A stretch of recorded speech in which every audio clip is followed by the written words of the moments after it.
So, what else can we do? What else can we do to provide jobs? There's so much. If we had listened to the President when he proposed to Congress the American Jobs Act, perhaps 2 million more Americans would be working today. Construction crews would be putting bridges and dams and levees and flood protection facilities. They would be building the infrastructure. And we would also be working on our energy systems.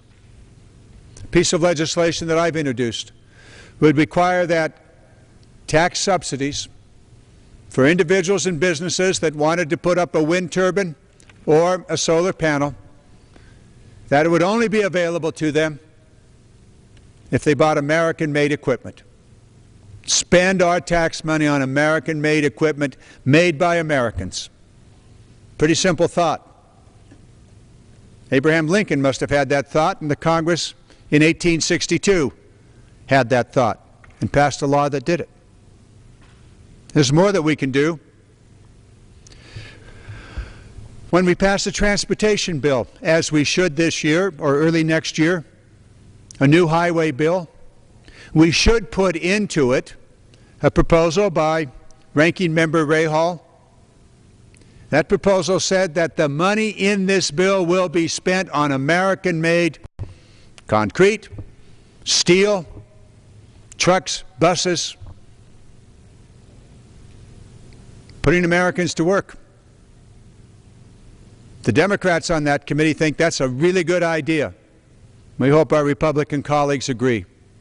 And that we write into the transportation bill a very strong Buy America provision so that Americans can have the jobs and so that we avoid the egregious and humiliating fact that the new Oakland-San Francisco Bay Bridge, the steel in much of that bridge was not American steel workers, not American companies, but Chinese.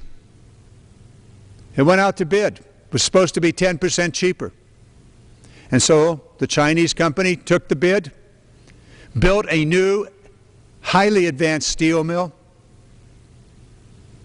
and sent faulty steel to San Francisco Bay, requiring even more expenditure. So there are things we should learn from the history, and we will if we listen carefully, if we pay attention to what science is telling us about climate change, about the buildup of carbon dioxide in our atmosphere. If we listen, then we must have the courage to act. And I would pray for our children's future and their children beyond that, that this House of Representatives and the Senate have the courage to act decisively on the climate crisis. That in the farm bill that we mark up tomorrow, that we take the opportunity to write into that farm bill serious conservation programs that conserve the nation's forests and farmland and water and streams. I would hope that we would do that.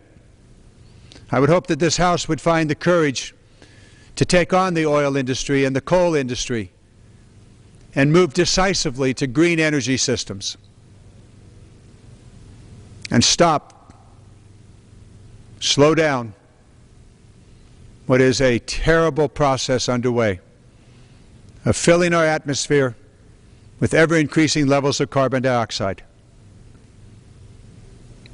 After all, it's about the next generations. My generation will soon be gone, and so will most of the members of this House. But it's the future generations that are going to face our apparent unwillingness and inability to attack the climate change problem.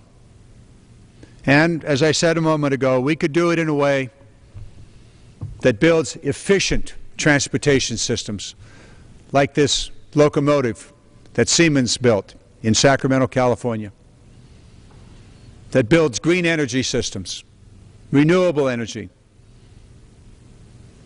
low carbon dioxide producing energy.